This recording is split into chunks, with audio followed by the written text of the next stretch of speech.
Bueno, estamos con dos de los protagonistas de este sueño que parece imparable.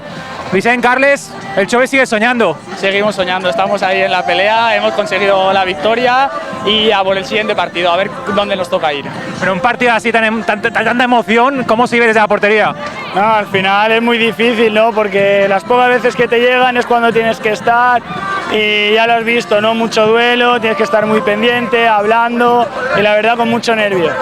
Bueno, compañeros me han dicho que hay un gen Chove que hace que el sueño sea imposible. ¿Cuáles son los ingredientes de esta gran temporada? Lo más importante, no darnos por vencidos nunca, intentarlo hasta el final y esforzarnos al máximo, sobre todo esforzarnos.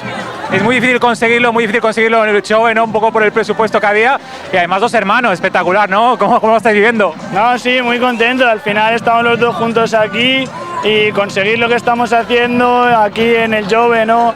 Ya es el segundo año aquí, de lo que venimos jugando el año pasado y este año, pues mira, nos ha recompensado.